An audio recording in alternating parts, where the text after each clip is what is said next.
اس کے بعد شاہ صاحب فرماتے ہیں کہ اس جنگ میں پاکستان یعنی مسلمانوں کی مدد منگول کریں گے، اور جس دور میں یہ پیشن گوئی کی گئی تھی اس دور میں موجودہ چین کو منگول ہی کہا جاتا تھا۔ لہٰذا آج اگر آپ ایک زمینی حقیقت دیکھیں تو آپ کو نظر آئے گا کہ آج کے دور میں چین اور پاکستان دوستی کی ایک بہترین مثال قائم کرتے نظر آتے ہیں۔ اس کے بعد جہاں تک دریائے سندھ تک علاقہ کھونے کی بات ہے، اس میں ہم اپنے طور پر تصور کر سکتے ہیں کہ آج کل جیسی افغان آرمی ہے اور پاکستان کے ان کے ساتھ تعلقات ہیں جو کہ اتنے اچھے نہیں ہیں،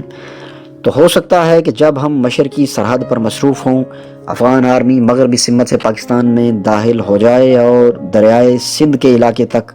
عارضی طور پر قبضہ کر لے۔ اس کے بعد شاہ صاحب جس فوج کے حوالے سے غزوہ ہند لڑنے کی بات کرتے ہیں، اس بارے میں ہمیں کوئی شک نہیں ہونا چاہیے کہ وہ پاکستانی فوج کے بارے میں ہی بات کر رہے ہیں۔ اس حوالے سے دلیل یہ ہے کہ غزوہ ہند والی حدیث میں لڑنے والی فوج اسرائیل کے خلاف بھی جنگ کرے گی، یعنی یہودیوں سے بھی۔ آج خطے میں جو اسلامی ممالک موجود ہیں، ان میں سے صرف ایک ہی اسلامی ملک ایسا ہے جس کے بیک وقت انڈیا اور اسرائیل یعنی ہندو اور یہودیوں کے ساتھ تعلقات خراب ہیں، اور انڈیا سے کچھ جنگیں بھی ہو چکی ہیں، اور وہ ملک ہے پاکستان۔ یہ شرط نہ تو خطے میں سے افغانستان پوری کر سکتا ہے، نہ بنگلہ دیش اور نہ ہی ایران۔ اب آپ کو حضرت نعمت اللہ شاہ ولی کی پیشن گوئیوں کے حوالے سے ایک چھوٹا سا واقعہ سناتے ہیں۔ جیسا کہ آپ لوگ جانتے ہیں کہ بھارت میں لوگ جو کوئی بھی کام کرتے ہیں تو کوئی بھی کام کرنے سے پہلے پنڈت سے مہورت نکلوایا جاتا ہے، یعنی ذائچہ بنا کر کام کرتے ہیں، حساب کتاب لگا کر دن اور گھڑی کا حساب کر کے وہ کام کرتے ہیں کہ کون سی ان کے لیے بہتر ہے۔ لہٰذا جب پاکستان کا قیام عمل میں آنا تھا تو گاندھی نے بھی یہ کام کیا تھا، اور انہوں نے ذائچے بنوا کر اور مہورت نکلوا کر یہ کام کیا، جس میں ان کے پاس جو رپورٹ آئی تھی اس میں بتایا گیا تھا کہ پاکستان اور بھارت کے درمیان 4 جنگیں ہوں گی اور چوتھی جنگ فیصلہ کن ہوگی، لیکن اس بارے میں گاندھی نے یہ نہیں لکھا کہ اس جنگ کا فیصلہ کیا ہوگا۔ پاکستان کی اصل طاقت کا اندازہ دنیا کو ابھی تک نہیں ہوا ہے کہ پاکستان حقیقت میں کتنا طاقتور ملک ہے، لیکن برطانیہ، امریکہ اور روس اس کا مزہ چکھ چکے ہیں، اور اب ہم یہی کہہ سکتے ہیں کہ حالیہ تازہ ترین مثال امریکہ کی ہے، جو افغانستان سے جانے کی تیاری کر رہا ہے، اور وہ یہ بات علل اعلان کہتے ہیں کہ ہماری شکست افغانوں کے ہاتھ سے نہیں ہوئی بلکہ ہمیں پاکستان نے شکست دی ہے۔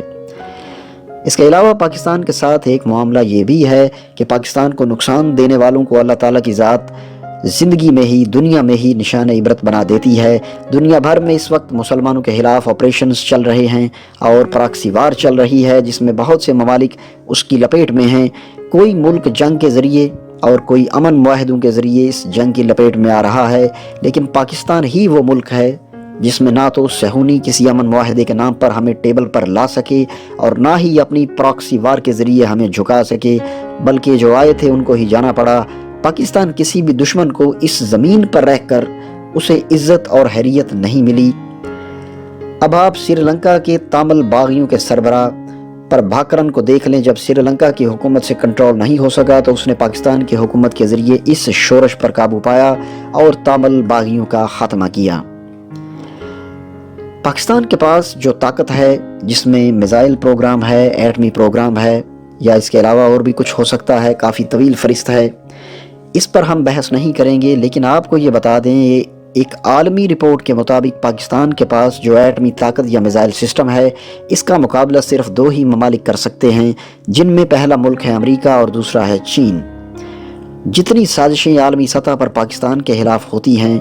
جتنی تکلیف دینے کے لیے انہوں نے اپنے پروگرام ہمارے خلاف بنائے، انہیں ہمیشہ ناکامی کا منہ دیکھنا پڑا۔ ان 73 سالوں میں اتنی پلاننگ اور سازشیں کسی بھی اور ملک کے خلاف ہوتی تو وہ ملک اس دنیا میں باقی ہی نہ رہتا۔ اس حوالے سے ہم اپنی ایک پہلی ویڈیو میں بھی کہہ چکے ہیں کہ پاکستان اللہ کے رازوں میں سے ایک راز ہے۔ تو ناظرین، اگر یہ ویڈیو آپ کو اچھی لگے تو اسے اپنے دوستوں کے ساتھ ضرور شیئر کریں اور کمنٹ سیکشن میں اپنی رائے کا اظہار ضرور کریں۔ اس کے علاوہ چینل پر نئے آنے والے دوستوں سے گزارش ہے کہ اگر ابھی تک انہوں نے ہمارا چینل سبسکرائب نہیں کیا تو سبسکرائب کرتے ہوئے ساتھ موجود گھنٹی کے بٹن کو بھی دبائیں تاکہ علمی ادبی اور تاریخی ویڈیوز کے نوٹیفیکیشنز باقاعدگی سے آپ تک پہنچتے رہیں۔ اب اگلی ویڈیو آنے تک ہمیں اجازت دیجیے۔ اللہ حافظ۔